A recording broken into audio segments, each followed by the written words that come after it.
आइए दोस्तों, आज हम पढ़ेंगे संविधान की ऐतिहासिक पृष्ठभूमि का चैप्टर 1।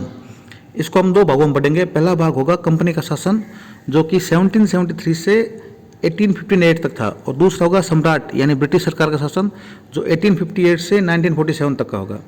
ईस्ट इंडिया कंपनी 1600 ईस्वी में भारत में व्यापार करने के लिए आई थी।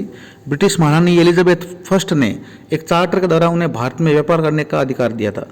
कंपनी भारत में जब आई तब मुगल काल के शासक जहांगीर का शासन था। कंपनी ने सर्वप्रथम सूरत में अपना कारखाना खोला, फिर धीरे धीरे मद्रास, बंगाल व उड़ीसा में व्यापार बढ़ाया। सन 1765 आते आते कंपनी को बंगाल, बिहार और उड़ीसा के राजस्वी व दीवानी अधिकार प्राप्त हो गए। सन 1773 में ब्रिटिश सरकार ने कंपनी के कार्यों को नियमित और नियंत्रित करने के लिए सर्वप्रथम एक अधिनियम पारित किया, और वो अधिनियम था 1773 का रेगुलेटिंग एक्ट। यह एक्ट संवैधानिक रूप से बहुत महत्वपूर्ण था, क्योंकि भारत में ईस्ट इंडिया के कार्यों को नियमित व नियंत्रित करने की दिशा में ब्रिटिश सरकार द्वारा उठाया गया पहला कदम था यह। इसके द्वारा कंपनी के प्रशासनिक और राजनीतिक कार्यों को मान्यता मिल गई थी, और इसके द्वारा ही भारत में केंद्रीय प्रशासन की नींव रखी गई थी। 1773 के रेगुलेटिंग एक्ट की प्रमुख विशेषताएं कुछ इस प्रकार थी। इस एक्ट द्वारा बंगाल के गवर्नर को बंगाल का गवर्नर जनरल नाम दिया गया, और उसकी सहायता के लिए 4 सदस्यीय कार्यकारी परिषद का गठन कर दिया गया।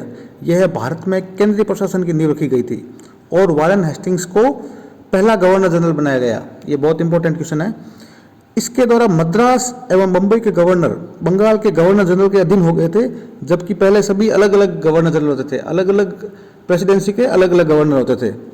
इसी अधिनियम के अंतर्गत कलकत्ता में 1774 में एक उच्चतम न्यायालय की स्थापना हुई, जिसमें मुख्य न्यायाधीश और 3 अन्य न्यायाधीश नियुक्त किए गए। कंपनी के कर्मचारियों को निजी व्यापार और भारतीय लोगों से उपहार और रिश्वत लेने पर प्रतिबंध लगा दिया गया। वर्तमान में जो सरकारी कर्मचारियों पर लागू कोड ऑफ कंडक्ट है, उसकी नींव भी इसी अधिनियम के अंतर्गत रखी गई थी। ये भी पूछा जा सकता है पेपर में कि मॉडल कोड ऑफ कंडक्ट का पहला अधिनियम कौन सा था। और इसी अधिनियम के द्वारा ब्रिटिश सरकार द्वारा कोर्ट ऑफ डायरेक्टरेट, कंपनी की जो गवर्निंग बॉडी है, उसके माध्यम से कंपनी पर नियंत्रण सशक्त हो गया था। इसके द्वारा भारत में राजस्व, नागरिक और सैन्य मामलों की जानकारी ब्रिटिश सरकार को देना अनिवार्य कर दिया गया। अब इस एक्ट में भी बहुत सारी खामियां थी। इन खामियों को दूर करने के लिए 1781 में संशोधन अधिनियम यानी अमेंडिंग एक्ट पारित किया गया, जिसे हम बंदोबस्त कानून भी कहते हैं, यानी एक्ट ऑफ सेटलमेंट। 1781 के अमेंडिंग एक्ट की विशेषताएं, बंदोबस्त कानून की विशेषताएं क्या क्या थी, उस पर बात करेंगे। फर्स्ट थी कि इस एक्ट से गवर्नर जनरल और काउंसिल तथा कंपनी के सेवकों को उनके कार्य करने के दौरान की गई कार्यवाहियों के लिए सर्वोच्च न्यायालय से मुक्त कर दिया गया था। मतलब ब्रिटिश सरकार का कर्मचारी अपने काम के दौरान किए गए कार्य के लिए सर्वोच्च न्यायालय के प्रति जिम्मेदार नहीं था। सेकंड, राजस्व संबंधी मामले, जिसमें राजस्व वसूली के मामले भी थे, उनको सर्वोच्च न्यायालय के क्षेत्राधिकार से बाहर कर दिया गया। न्यायालय में हिंदुओं और मुसलमानों दोनों के लिए निजी कानूनों के हिसाब से वाद या मामले तय करने शुरू किए। मतलब अंग्रेजों ने डिवाइड एंड रूल चालू कर दिया। फोर्थ, कलकत्ता के सभी निवासियों को सर्वोच्च न्यायालय के अधिकार क्षेत्र के अंतर्गत ला दिया गया।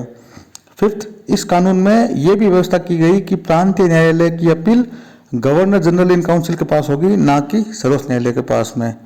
और fifth, governor general in council को प्रांतीय न्यायालयों का और काउंसिलों का नियम और विनियम बनाने के लिए भी अधिकृत किया गया। तो हम कह सकते हैं कि 1781 के अमेंडिंग एक्ट या बंदोबस्त का कानून, जो एक्ट ऑफ सेटलमेंट है, उससे सर्वोच्च न्यायालय की शक्तियों को सीमित कर दिया गया। 1786 में लॉर्ड कॉर्नवालिस को गवर्नर जनरल नियुक्त किया गया था। गवर्नर जनरल नियुक्त होने से पहले उसने अपनी 2 शर्तें रखी थी, यानी 2 मांगे रखी थी।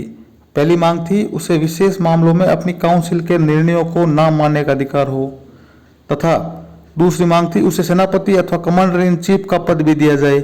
इन दोनों मांगों को मानने के लिए एक नया एक्ट पारित किया गया, उसे कहते हैं 1786 का अधिनियम, एक्ट ऑफ 1786। आगे हम 1793 का चार्टर कानून पढ़ेंगे। तो कृपया इस चैनल को सब्सक्राइब करो और अपने दोस्तों के साथ शेयर करो। Thank you.